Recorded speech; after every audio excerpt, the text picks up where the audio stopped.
Hello and welcome प्यारे बच्चों, कैसे हो सारे। मैं असीम भारद्वाज स्वागत करता हूं आप सभी का संसारम पे। सो बच्चे, आज ही एक बार अपने सेशन के अंदर और हम कुछ क्वेश्चंस हमारे पार्ट नंबर 3 जो है आपके यूनिट नंबर 2 के अंदर, उसके क्वेश्चंस और प्रैक्टिस करते हैं। कुछ क्वेश्चन आप सभी के सामने होंगे। उम्मीद करता हूं आप सभी कोशिश करेंगे, ट्राई करेंगे। 10 क्वेश्चन हम लेके आते हैं पार्ट वाइज, यानी हर यूनिट पे लगभग 50 क्वेश्चन हमारे द्वारा डिस्कस किए जाते हैं।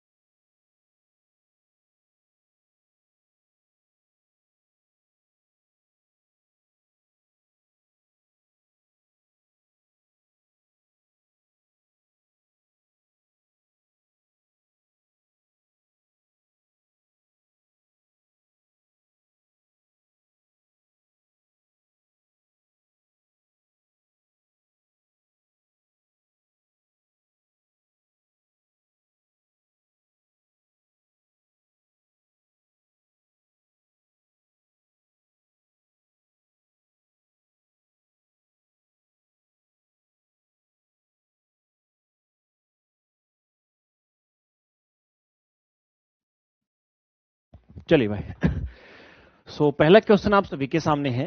इसको कहा कि consider the following statement regarding mitochondrial DNA. Mitochondrial DNA जो है उसके बारे में आपको कहा है, स्टेटमेंट है। पहले कि माइटोकॉन्ड्रिया का डीएनए सर्कुलर होता है शेप में। दूसरा है कि ह्यूमन का माइटोकॉन्ड्रिया जो होता है लगभग 16.6 केबी होता है लेंथ में। और आपका माइटोकॉन्ड्रियल डीएनए जो है वो लोकेट करता है माइटोकॉन्ड्रिया के अंदर।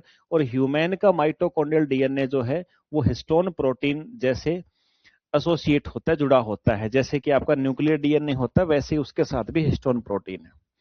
बिल्कुल लास्ट वाली बात तो जिस बच्चे ने थोड़ा बहुत ही पढ़ा है तो वो गलत बता ही देगा, सर ऐसा तो नहीं होता है। माइटोकॉन्ड्रिया का डीएनए माइटोकॉन्ड्रिया के अंदर होता है, कोई दिक्कत नहीं है। और सर सर्कुलर शेप में होता है। तो भाई 1 और 3 तो सही है, चौथी गलत है। तो 1 और 3 वाला ऐसा ऑप्शन देख लो जिसमें 4 नंबर ऑप्शन शामिल ना हो, और वो ऑप्शन आपका ए ही है, 1 2 एंड 3। तो लो, एलिमिनेशन मेथड से कर दिया। बच्चों को जो सबसे आसान जो तुम्हें पता है ना, वो दो चीजें देखो, फिर ऑप्शंस के साथ खेलो, फिर देखो कि आप ऑप्शंस के हिसाब से वो चीज आपकी है कि नहीं। ठीक है, ओके सर। दूसरे पे आ जाओ। स्टेटमेंट दे रखी है आपको एक, माइटोकॉन्ड्रियल डीएनए वो एक्सट्रीमली यूजफुल होता है किसमें, forensic identification of degrade sample. कोई सैंपल अगर नष्ट हो गया है तो ऑब्वियस सी बात है न्यूक्लियस वाला डीएनए भी नष्ट हो जाता है जल्दी। उस केस में फिर माइटोकॉन्ड्रिया वाला डीएनए अगर मिल जाए तो वो काम आता है, क्योंकि लंबे समय तक चलता है, जल्दी नष्ट नहीं होता। तो उसके एनालाइज करके हम पता कर सकते हैं क्राइम सीन पे कौन था, कैसे क्या है, किसके साथ क्राइम हुआ है। Each human cell contain hundreds to thousand of copies of mitochondrial DNA, क्योंकि हमारी ह्यूमन की जो सेल है उसमें सैकड़ों से हजारों माइटोकॉन्ड्रियल डीएनए होते हैं। और जो कि विच इंक्रीज द प्रोबेबिलिटी, जिससे हमें ज्यादा संभावना बनती है कि उसकी रिकवरी हो सकती है अगर सैंपल डिग्रेड हो जाए। तो बिल्कुल मेरे भाई, आपका ए और आर दोनों आपके ट्रू हैं, और आर ने करेक्टली एक्सप्लेन किया है ए को। दोनों ही बातें आपके बिल्कुल सही रहेंगी, आपकी जो कि ऑप्शन में लिखी हुई है। तीसरा क्वेश्चन है बच्चे, एक फोरेंसिक एंथ्रोपोलॉजिस्ट रिसीव करता है एक कंकाल को, और रिमेन्स रिकवर्ड आफ्टर 25 ईयर, 25 साल के बाद एक कंकाल मिलता है। एक फोरेंसिक मनोवैज्ञानिक को 25 साल बाद एक कंकाल के अवशेष प्राप्त हुए। प्रयोगशाला में निष्कर्षों में जो आपका एसटीआर प्रोफाइल है वो इनकम्प्लीट हुआ। एक दांत और जांग की हड्डी उपलब्ध है, तो बताओ मातृ संबंधी भी उपलब्ध है। तो बताइए क्या होगा। तो maternal relatives are also available. तो अब मुझे बताइए इससे आप क्या कंक्लूजन निकालेंगे, यानी कौन सा डीएनए मार्कर आपके लिए सबसे सही अप्रोप्रिएट होगा। मतलब सर इसने कहा, जस्ट सेकंड बच्चे।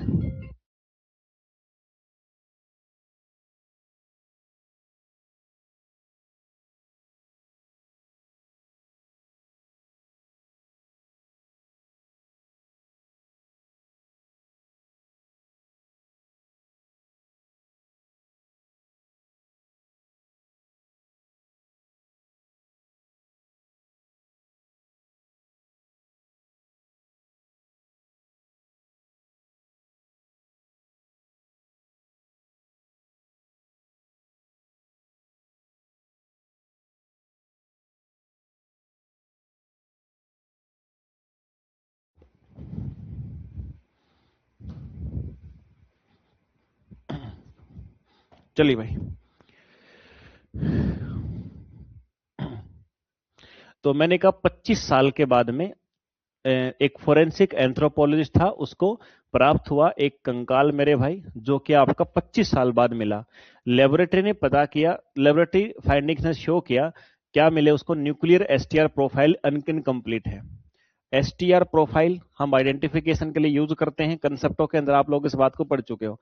इसने बताया कि वो प्रोफाइल इनकम्प्लीट है, और एक दांत फीमर अवेलेबल है, और साथ में जो मैटरनल माता की तरफ से जो आपके रिलेटिव हैं वो भी अवेलेबल हैं।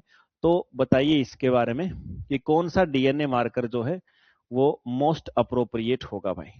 ठीक है, मोस्ट अप्रोप्रिएट होगा, बताइए।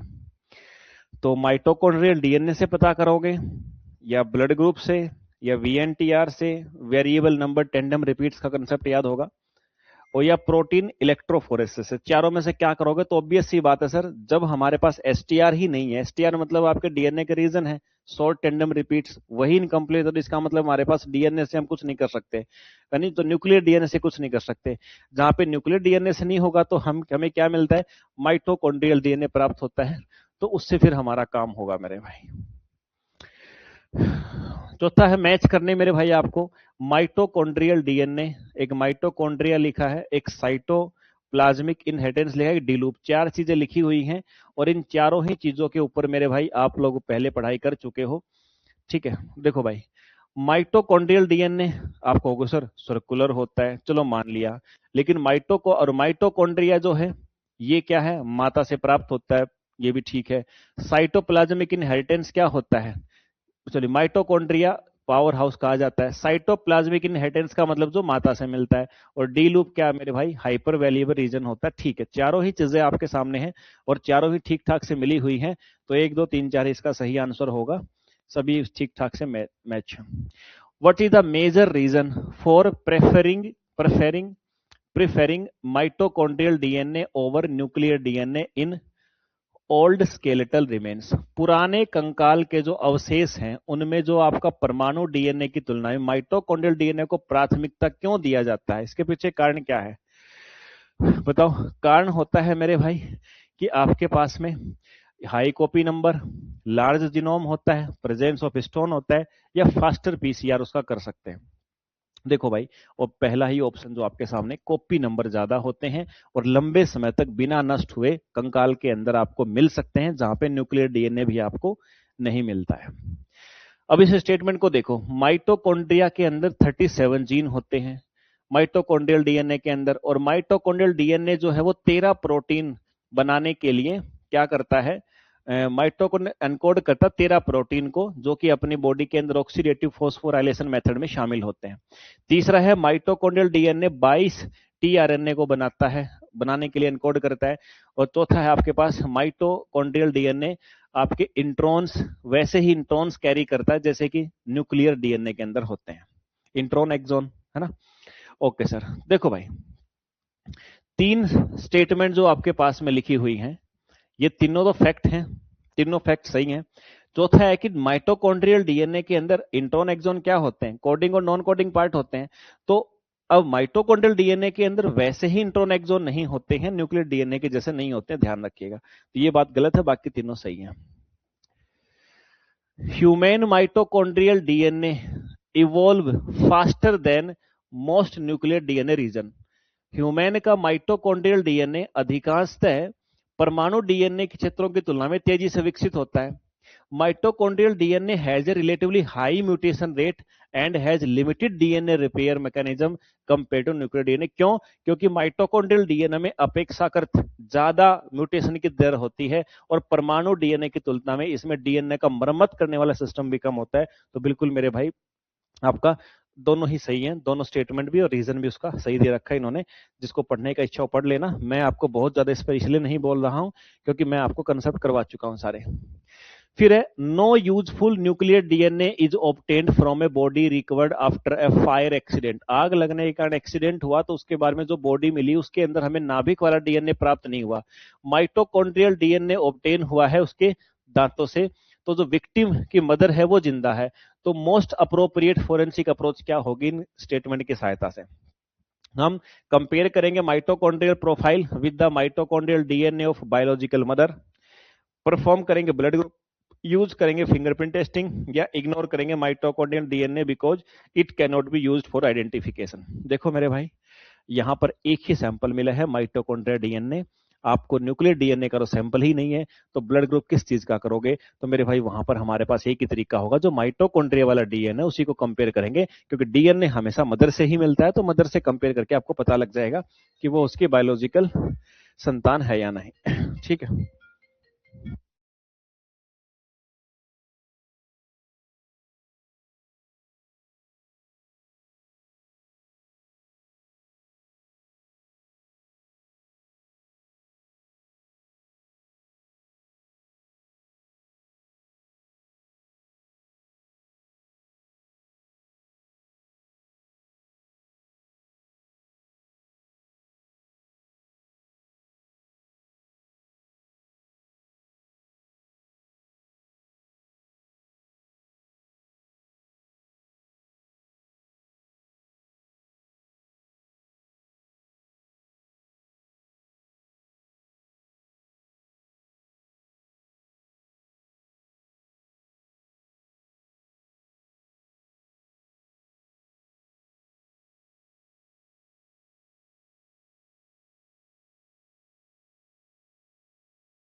चलिए भाई, अब अगले पेज में फिर से आपके सामने अगले स्लाइड पे अगले क्वेश्चन में क्या है भाई, मैच द फॉलोइंग दे रखा है।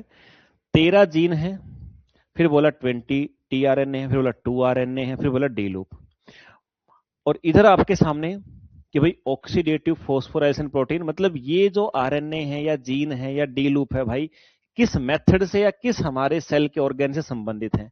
अभी अभी तुमने पढ़ा था सर 13 जीन जो होते हैं वो किससे रिलेटेड होते हैं? ऑक्सीडेटिव फॉस्फोराइलेशन प्रोटीन से। पढ़ा था ना अभी तुमने, अभी थोड़ी देर पहले ही पढ़ा था। तो यानी कि सर फर्स्ट वाला जो है उससे हमें फर्स्ट मैच हो रहा है, और वो एक ही ऑप्शन के अंदर आपको दिखाई दे रहा है डी वाले में, बाकी सब में पहले वाला पहले से मैच है ही नहीं, बन गए सारे के सारे। तो ऐसे आप लोगों को भी ध्यान रखना पड़ेगा।